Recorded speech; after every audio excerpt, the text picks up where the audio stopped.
Hello, we are group number 4 of the physical therapy career. O10 is virtual motor rehabilitation in patients with accident acquired.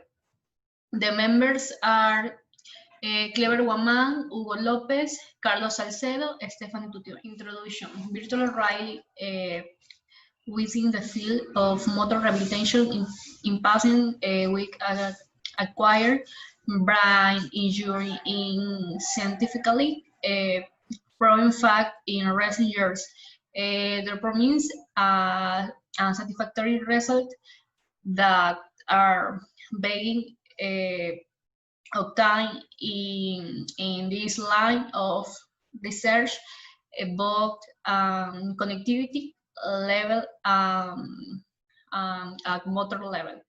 Acquired brain damage. Patients with acquired brain injury have the common that of having suffered the brain injury conditional vital development can cause connected emotional disability or even beyond, leading to the temporary or permanent change in the functionality of the individuality. The main physical problems in patient spasticity, weakness, muscular limitation in movements and coordination. The main consequence derived from this problem are postural control, limited gait deficit, and resolve subfalls.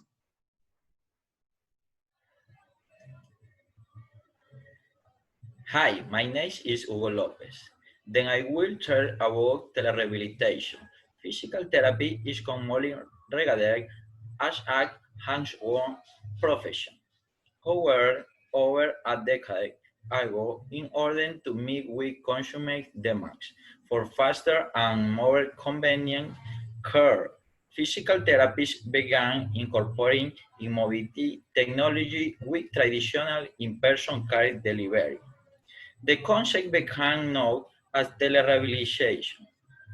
Telerehabilitation refers to providing rehabilitation services using electronic communication technologies.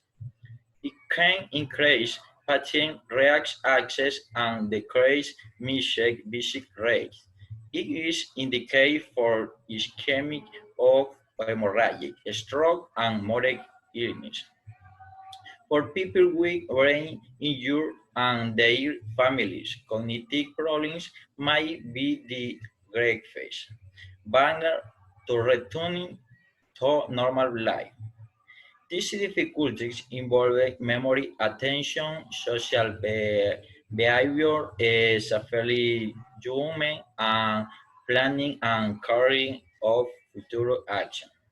Cognitive rehabilitation therapy is a broad term used to describe treatments that address the cognitive problems.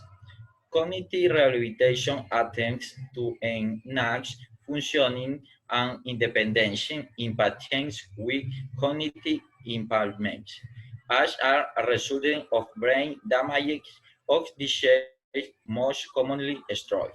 Thank you. Hi, my name is Carlos Salcedo. I am going to talk about analysis of the results of the rehabilitating process. For the rehabilitation process to be successful, it is essential to be able to assess the cognitive abilities that the patient has affected so that we know what functions to be rehabilitated. For this reason, we know what functions to be rehabilitated. In the field of neurorehabilitation, the concept of neurophysiological examination come into play, which aims to the objectives, set the goals of the rehabilitation and design the therapeutic program. These talk about treatment. Second, evaluate the effectiveness of the intervention. guide a professional reorientation and determine the medical legal implications. Next.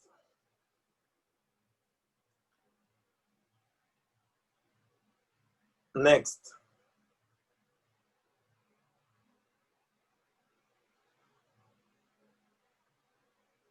Well, in rehabilitation, in the process of telerehabilitation, although these objectives go beyond the evaluation and elaboration of diagnosis, the instrument used in rehabilitation continue to be, in most cases, in most particular cases, the test traditionally used for the detection of possible cognitive deficits. These facts could explain the limit usefulness that some neurophysiological tests have in predicting the impact of cognitive deficit or troubles on the functional capacity of the patient, as well as the validity of the intervention used in neurophysiological rehabilitation. In the word, the test intervention used would have limited ecological validity. Thank you. Hello, my name is KLEVER. The rehabilitation task. The rehabilitation content used is made up of a series of computerized tasks programming in Java, which aim to create a catalog of cognitive success sufficient for here rehabilitation of the cognitive function and subfunction defined in the science. As proven states, each one of the rehabilitation tasks defined in has been specifically designed by neuropsychologists who are experts in neurorehabilitation from the Institute GUAMAN. Let's look at some examples of the tasks described above. Fragment 1. In this task, the patient has to select the fragments from the bottom and drag them to fit into gaps at the top. As shown in the example in figure, this last is designed to address as possible difficulty or inability of the patient to organize the steps to follow on time, to perform an activity that is the second function within the executive function. 2. Categorization task example. Bingo. This task simulates a bingo game where the patient has to cross out from his card the numbers that are present at the top until all are complete. As shown in the screens of figured inside the subfunction of sustained attention. The therapeutic objective will be to rehabilitate the difficulty or inability to meet a specific task for a long period of time. 3. Sustained attention task example.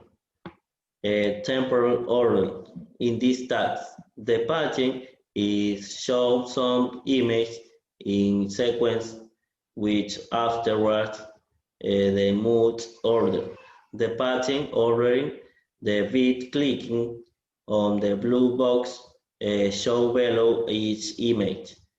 As shown in the example figures, the therapy objective of this task belongs though the visual memory subfunction is to rehabilitate difficulty or inability to recognize previous stimuli. Thank you for your attention. Thank you.